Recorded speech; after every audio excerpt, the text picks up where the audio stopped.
P-L-O-T. It was flat and boxy, about the size and shape of a portable video cassette. One side had a small electronic screen displaying information, something she couldn't see as her vision wavered and darkened. The thick handle sparkled in the same square triangle pattern as the palms of her gloves. Deep, rasping breaths clawed at the useless air in her helmet as her eyes lost their focus. Without thinking, she rolled to her side and shoved the plot into a slot in her chest plate. Nothing happened. She pushed again, then slapped the handle and twisted, her muscles threatening to quit, her lungs flaring. The handle followed and locked the plot into the socket with a satisfying click, followed by another beep. Coolness began spreading over her body as the whooshing sound of air and fluid stirred gently near her skin. Fresh air flowed into her helmet as light blue words flashed above her visor. Open, non. Soap, non. Grav 3.2. Plot 006. Temp 325. Life 001. Atmo 7.9. Ezra 0. Time 12,047, 7, 14, 14, 9. Her exhausted eyelids closed as she took a long, gasping breath and passed out. Scenario: catastrophe. Himira Nix woke up. Every cell in her body was in pain as she lay in the dirt, a coolness flowing over her body in waves. A slight breeze of fresh air tickled her face, calming her outraged body.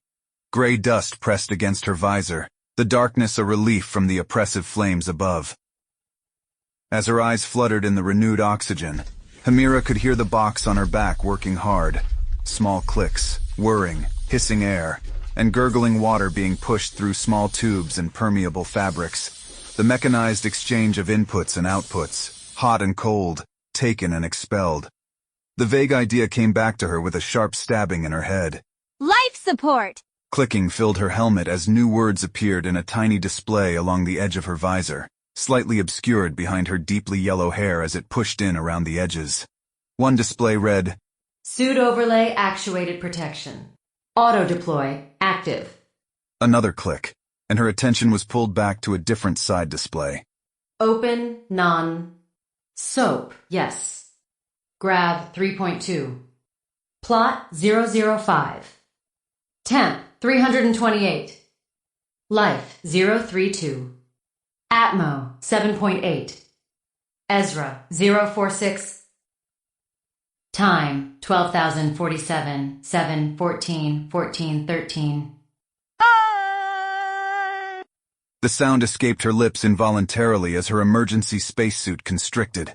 With a sudden impulse, the metal supports that ran up and down the suit sprung to life, shoving Himira away from the ground and straight upright. Himira cried out as her shoulder popped into place.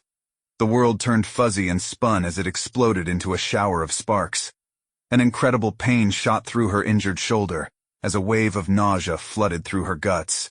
Holding her shoulder tightly, Himira's eyes adjusted as her visor darkened, blocking out the intense light as she gasped at the view. Oh my gods. The star dominated the sky, a god's eye peering down upon her with unbearable heat and pressure. An ocean of flames in space encircled by a vibrantly black horizon. Her knees buckled as she was awed, unable to stand before the presence. Raising her good arm to try to block the light, she tore her hurt eyes away and looked out.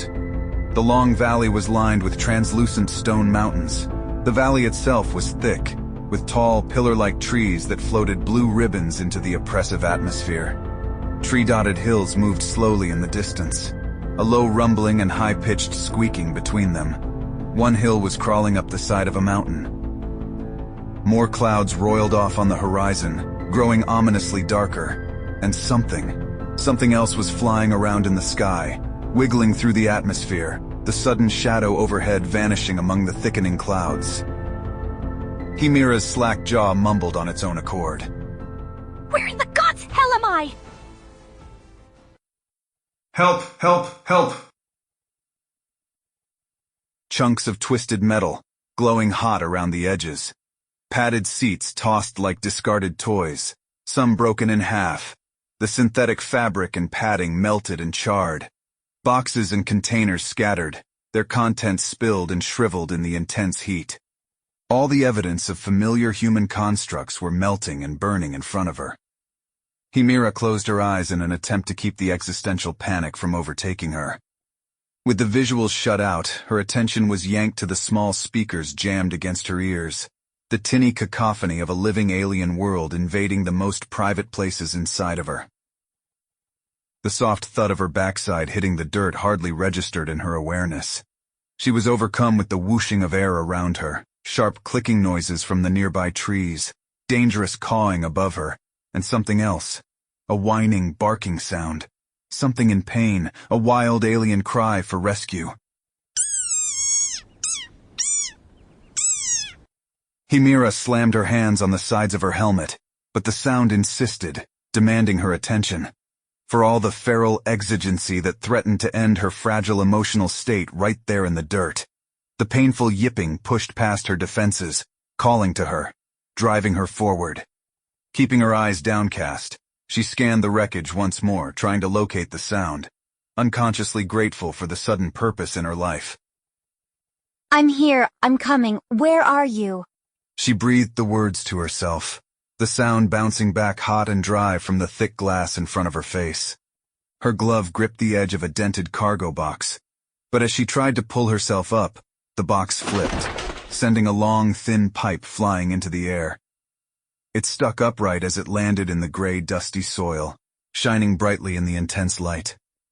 Himira's eyes lit up as she leaned over to scoop it up, the gravity nearly pulling her off balance.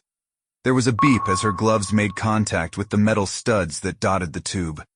The sounds of crying faded as her fascination with the device saturated her awareness. It was nearly as long as her forearm, with an indented spine along one side.